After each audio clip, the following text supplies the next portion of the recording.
Comme on dit aux États-Unis, les Dijonnais n'ont jamais vu une position de tir qu'ils n'aimaient pas. Dès qu'ils voient le moindre ouverture, c'est « je dégaine ». Tant mieux. Les stats de Larsson cette saison. 12,5 de moyenne. Et on vous le disait, à 44% à 3 points, ce qui est bien. Surtout qu'il shoot beaucoup. Thierry Gadou a essayé de passer, il est passé et ça se termine bien pour lui puisqu'il va hériter de la touche. Et ça va être difficile de passer parce que Hill et Nelshire sont des gros contreurs aussi. Ah, il y a du monde au rebond du côté de Dijon.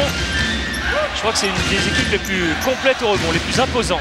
Et comme Dwayne Skolton ne jouera plus pendant 3 ou 4 semaines avec sa pubalgie, il va même aller aux États-Unis se faire soigner. Ronnie Smith a un gros travail à faire ce soir à l'intérieur. Sonko avec Thierry Gadou, contré par Alex Nelcha. Et du côté de Pau, on réclame le panier, bien évidemment. Pour l'instant, c'est la contre-attaque qui joue avec une mauvaise passe de Larsson qui a hésité à prendre le shoot et une faute du Suédois juste derrière. Mauvais choix. Oui, le panier aurait dû être accordé parce que le ballon a touché le panneau et le contre est venu après. Donc, Monclar a raison cette fois-ci de réclamer les 2 points. Et d'ailleurs, on revient en arrière dans la carrière de M. Dorizon. C'est comme ça que l'équipe de Panathinaikos a gagné l'Euroleague à Bercy face à Barcelone. Mais à ce moment-là, le règlement venait juste de passer. Hein. C'était tout frais. Et c'était pas évident du tout à prendre la décision en 1 seconde. Un match qui promet d'être serré. Et on s'y attendait un petit peu, et tant mieux. Très très tonique aussi. Ça devrait être spectaculaire. Regardez, Hill en 1 contre 1. Hill que Jacques Monclar aurait bien aimé avoir à Portes lors de son arrivée à Pau, disait-il. Paul Graham, encore un 3 points, c'est beaucoup trop court. C'est récupéré par Jonas Larsson. Nelcha. Bien joué. Le président Mandrou vous disait, Georges, qu'il aimait les équipes qui faisaient du spectacle, qui shootaient. Dijon en fait la preuve là. Hein. Oui, parce qu'il faut d'abord remplir la salle, me disait-il. Sonko. C'est bien beau de vouloir gagner des matchs à tout prix, mais ce public-là veut du show. Il est servi. Pour l'instant, il est servi. Plus 3, toujours pour l'équipe de Dijon. Et ballon pour Moustapha Sonko. Graham empêche Gorenc de s'exprimer. Oh, il est passé! Il est passé, Moustapha Sonko au milieu de toute la défense dijonnaise. Il revient très très vite pour défendre sur Bruno Ham. Bon écran de Ronnie Smith. Larsson à 3 points. Qu'est-ce qu'il prend comme shoot? C'est incroyable. Sans réussite pour l'instant, mais on sait que c'est un joueur très adroit. Gorenc avec Thierry Gadou, passage en force. Oui, tout à fait normal. Il est allé trop loin, il a fait une très bonne passe, mais le passage en force était évident. La finition de Sonko, qui est peut-être le joueur le plus fort en France dans le jeu en pénétration. Arrivée de Didier Gadou à la place de Laurent Fouarest.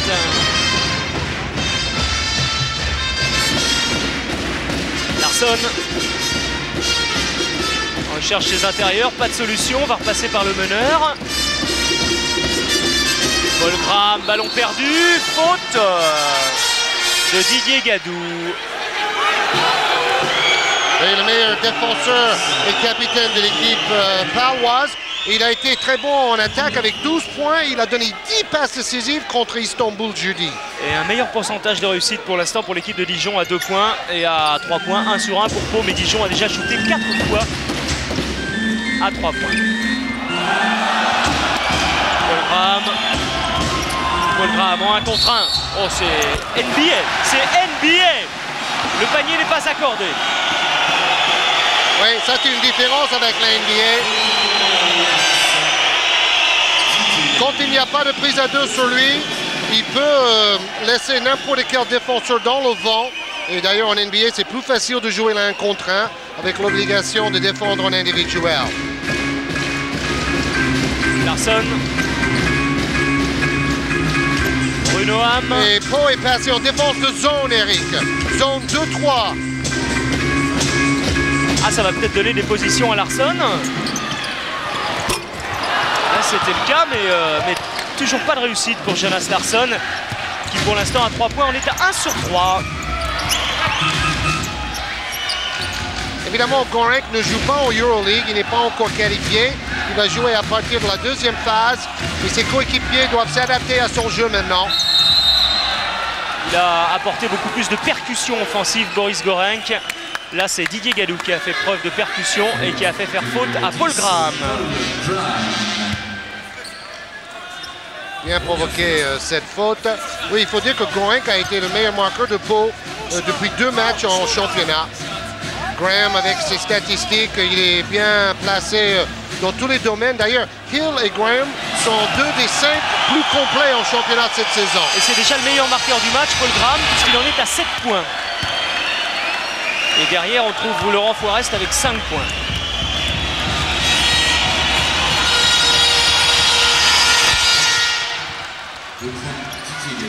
Un point d'avance pour Portez et ballon pour Paul Graham qui va jouer les meneurs. Quand on vous disait que c'était un joueur complet, c'est lui qui remonte le ballon, c'est lui qui prend le rebond, c'est lui qui fait les passes, entre autres. Entre autres. Oui, parce qu'on a Bruno Ham qui est le meilleur passeur français. L'an passé, Dijon avait trusté tous les titres. Meilleur rebondeur, meilleur passeur, meilleur rebondeur. 2 points de plus pour Graham, qui est parti pour une très très grande partie. Marché de Didier Gadou. 80% de réussite pour Graham. 9 points. Changement, Nelcha est sorti, Willem Lor entre en jeu. Le jeune Willem Lor, il y a un réservoir impressionnant. On a montré les images de Casalon. Et quand on voit tous les jeunes qu'il y a à Dijon, Georges. Oui, il y a 2 ou 3 espoirs dans les 10 chaque samedi. C'est un club prometteur, comme Portez, comme Cholet, comme d'autres. On verra peut-être Karim Souchu en réserve. Il y a Casalon, il y a Morland. Et tout ça, c'est Joël Delaby qui les prépare depuis bien longtemps. Alors qu'il va y avoir un prochain changement du côté de Portez. C'est bien joué sur les up. C'est Fabien Dubos qui va bientôt entrer en jeu. Sonko. Quelle percussion! Gorenc. Avec Didier Gadou qui écarte jusqu'à Moustapha Sonko. Il va prendre le shoot Sonko à 3 points. Et le rebond est pour Graham. Oui, Bruno Ham va avoir du mal à défendre sur les pénétrations de Sonko. Bruno Ham, l'ancien Palois lui aussi. 3 points. 3 points pour Bruno Ham. Et le plus gros écart, bon il y a 4 points, mais depuis le début du match. Pour l'équipe de Dijon, le panier est-il accordé? On va suivre Monsieur l'Horizon. Oui. Oui, oui.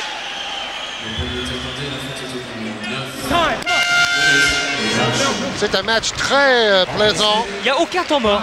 Il y a beaucoup de rythme. Bien arbitré aussi.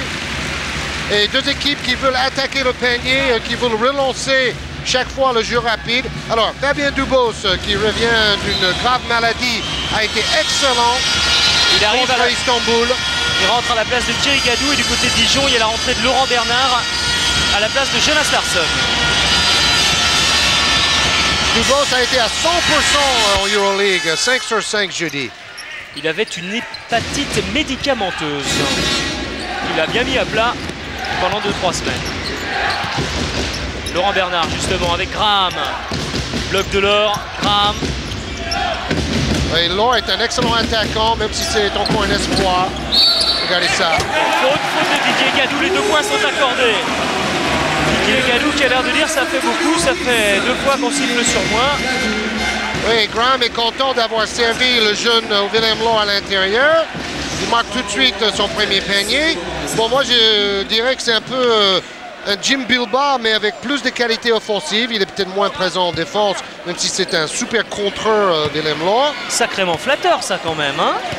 Oui, on verra dans 2-3 ans, mais c'est un joueur qui travaille beaucoup et qui progresse à pas de géant. Je parlais de Joël Delaby qui prépare tous ses joueurs justement en espoir et il nous disait avant le match, je savais que ça allait arriver pour l'or. Il a pris conscience d'une certaine dimension de jeu, il a la confiance du coach, il travaille beaucoup, il fait de la musculation notamment. C'est ce qui manque aux jeunes, aux espoirs qu'on a en réserve, dit-il. Oh, c'est pas de chance là, le rebond est quand même pour Ronnie Smith. Il va y aller et il va marquer. Plus 2 pour Dijon, on va voir des points ce soir. On va voir des points. Hill.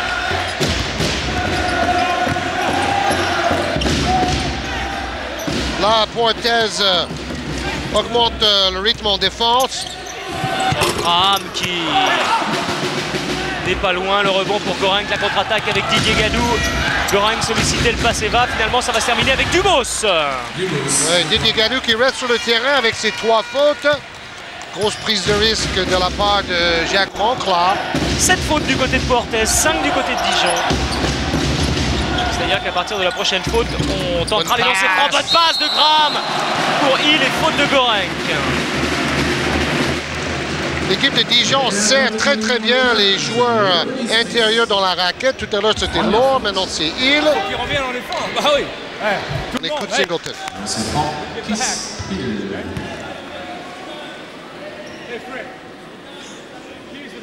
Il y a un papier dans le journal local bien public sur Keith Hill, qui regrettait d'être obligé de quitter Portes parce que c'était un peu bête. Il avait signé 2 contrats dans 2 pays différents, donc il était allé jouer en Israël. C'était un problème avec son agent à l'époque. D'ailleurs, l'équipe de Paris Saint-Germain Racing, avec Singleton à sa tête, a failli recruter aussi Keith Hill. Gorenc. Dubos. Gorenc sur la ligne du lancer franc. Ça ne rend toujours pas un rebond de plus pour l'heure. La contre-attaque avec Bruno Ham qui a un œil rivé sur le panier, qui va déborder Fotou, ne pas marquer. Le rebond pour Frédéric Fotou. Et encore une contre-attaque. Cette fois, elle est pour Portes. Bonne passe pour Didier Gadou. Jeu à 3. Et ça va se terminer par Boris Gorenc qui va calmer, temporiser. Parce que la défense est en place du côté de Dijon. Quel rythme dans ce match. C'est impressionnant. Dubos. Un tout petit peu court. Manque de réussite certain. Il manque pas grand chose à chaque fois. Ham. Bonne passe encore pour Ham. C'est le monde à l'envers. Passe de Graham à l'intérieur pour Bruno Ham. Oui, normalement c'est Ham qui distribue le caviar. Il a la meilleure performance en passe décisive avec 12 cette saison. Meilleure performance pour un Français. 6 passes pour Dijon et la moitié pour Paul Graham qui en est à 9 points, 4 rebonds et 3 passes décisives. Paul Graham, impressionnant. Oui, c'est dommage que Lenny Wilkins n'aimait pas ce joueur. Il a préféré Greg Hilo pour prendre la place de Graham à Atlanta. Faute, nouvelle faute de Boris Gorenc sur Laurent Bernard. Laurent Bernard qui a été gêné pendant des longues semaines avec un claquage au mollet. Il a fait une belle saison avec Le Mans la saison dernière. D'ailleurs, Monclar disait que cette année, Dijon va jouer le rôle du Mans l'année dernière. Et maintenant, Le Mans est plus bas dans le classement. Bah, c'est-à-dire, c'est vrai qu'ils ont... Alain Weiss disait on n'a pas le banc suffisant pour jouer Coupe d'Europe avec des déplacements lointains, et puis des déplacements souvent périlleux. Et là, il se plaignait un petit peu parce qu'il n'y a peut-être pas les moyens qu'il faut non plus pour effectuer les déplacements. Beaucoup de fatigue du côté du Mans et la place du Mans en championnat ne correspond pas du tout à la valeur réelle de l'équipe. Oui, et puis le président est parti cette saison. Année charnière au banc. Freddy, ils vont faire zone. Non, là, on a nos micros très bien placés pour suivre le duel tactique entre les 2 coachs. C'est les 2 coachs qui sont très copains d'ailleurs. L'équipe de Concept TV qui est là ce soir autour de Fred Godard. Et 2 coachs qui acceptent les micros aussi, il faut quand même le dire. Ah ouais. Ballon perdu. Dubos se jette sur le ballon, il va peut-être le récupérer. Oh, quelle énergie! Et finalement, il est pour qui? Il est pour Portes. Temps mort demandé par Jacques Monclar pour calmer un petit peu tout ça parce que les 2 équipes sont en train de mettre le feu. C'est le premier temps mort de la partie, je crois bien. Oui, exactement. Et puis le public est en train de mettre le feu aussi parce qu'il y a une ambiance indescriptible dans la salle. On fait attention. Très bien. Quand tu es en 4, tu restes trop haut. Descends pas, mon petit. D'accord? Sur leur zone, on fait l'intention de transition.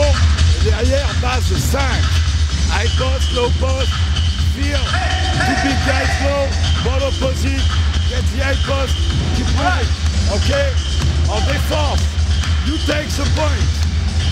Point guard. You. Derrière, Freddy guide. OK? Fabien, tu sors là. Hein? Meneur. OK? Par lui. D'accord? Thierry, quand t'as la balle au poste, instantanément, c'est pas. Bon, on peut vous avez vu les statistiques très équilibrées dans cette première mi-temps. Très beau rebond de Willem Law qui relance la contre-attaque avec le passeur attitré Bruno Ham. Vous avez vu aussi pendant les temps morts, il y en a une ambiance et aussi un spectacle avec la danse. Tout ça, c'est bien pour un public pour découvrir le basket. C'est un groupe de lanceurs qui appartient à la JDA, qui vient du club Odyssée. Oh, Frédéric Fotoux à 3 points. Bruno Ham. Fotoux, le héros du match jeudi, qui a marqué à la dernière seconde le 3 points décisif. On le verra tout à l'heure à la mi-temps. Graham intenable. Boris Gorenc qui essaye de forcer le passage. Il va obtenir la faute. Alors, est-ce qu'il a tenté un shoot? Regardez, 71%, 11 points pour Graham et les passes décisives. Donc, c'est vraiment une des stars cette saison parmi les étrangers. Même si c'est vrai, les salaires baissent pour les joueurs américains en France, mais il reste quand même des joueurs qu'il faut venir voir. Oui, parce que 11 points, ça ne veut pas dire grand-chose. Hein. C'est à côté, il a 4 rebonds, il a 3 passes décisives, il a 3 fautes provoquées. C'est-à-dire que c'est vraiment un match complet de la part de Paul Graham. Oui, il a marqué plus du tiers des points de son équipe aussi.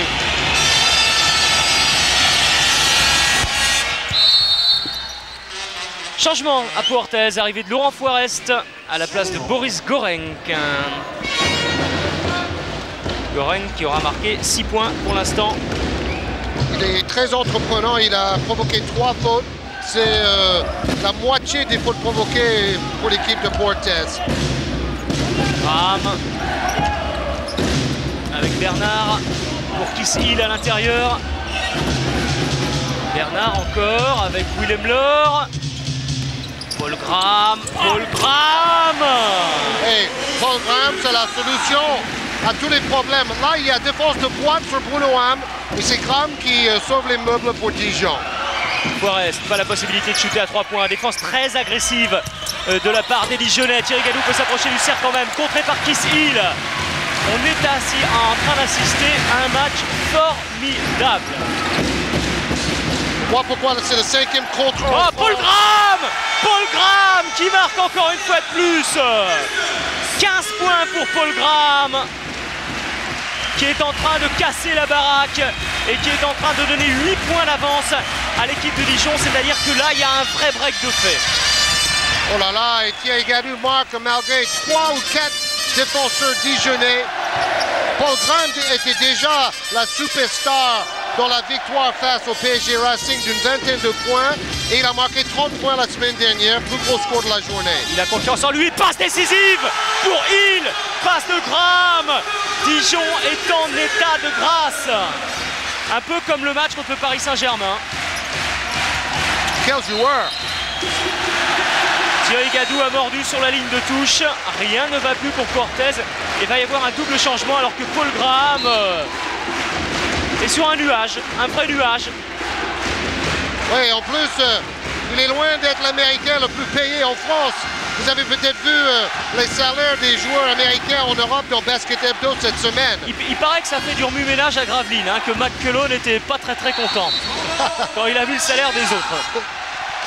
Oui, parce que c'est lui le meilleur marqueur et l'homme à tout faire de Gravelines. Et c'est vrai aussi que les salaires ont baissé pour tous les joueurs. Temps mort demandé par Jacques Monclar pour remettre un peu d'ordre. Il faut qu'on bloque cette pénétration. Faut pas laisser ça, ce shoot-là, il faut le mettre.